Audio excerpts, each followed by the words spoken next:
Good evening, everyone. Imagine the following scene.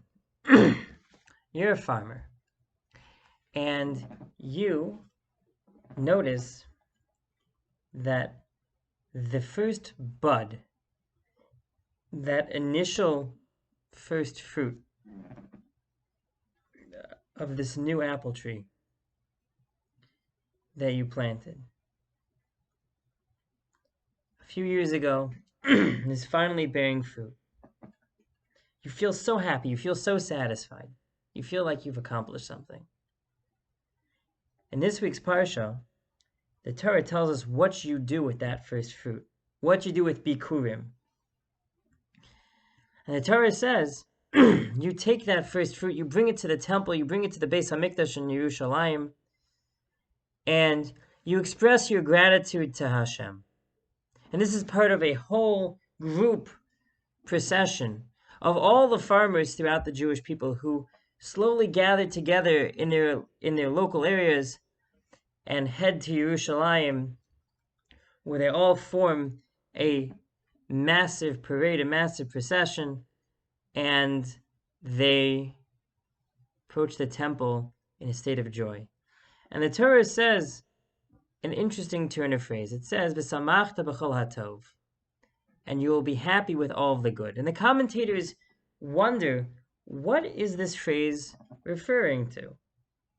What is all of this good? The Alshich, who is a biblical commentator and a contemporary of Yosef Cairo, the author of the Shulchan Aruch, says that when the Torah says "V'samachta b'chol hatov," Hashem is telling us, in general, telling this farmer in particular, that he should be happy with what he has,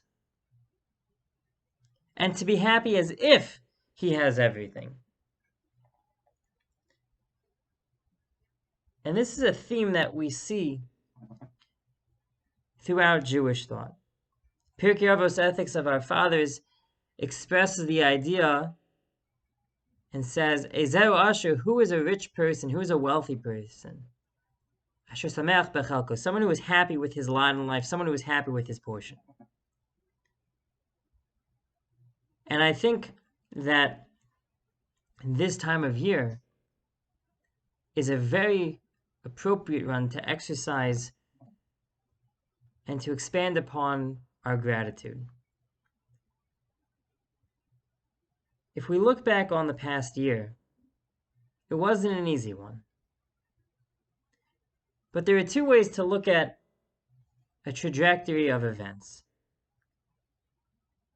A common way, but also a tragic way, is to focus on what didn't work. What failed? What wasn't successful? A healthier approach is that of focusing on the positive, focusing on the benefit, focusing on what opportunities were there that we took advantage of. And as we get ready for Rosh Hashanah, I think it's a healthy attitude, and it would be a positive exercise for us to sit back and reflect on to what are we thankful for that God gave us. What went well this past year? What worked? What was right? And to collect those ideas together, maybe even jot down a few notes on an index card.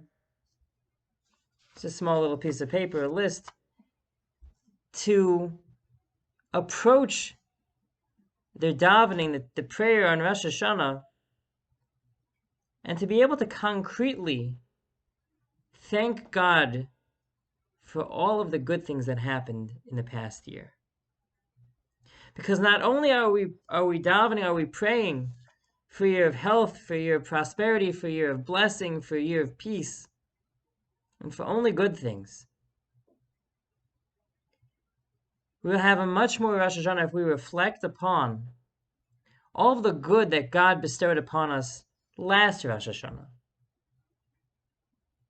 And if we do so, God willing, our prayers, our davening on Rosh Hashanah will be more effective, will be more powerful, will be more meaningful. Because we will see that what we request, we will see that the connection to God that has been formed through our prayers, through our davening, actually accomplishes something. And then we will feel that no matter what happens the rest of the year, we'll have exactly what we need. Have a great week.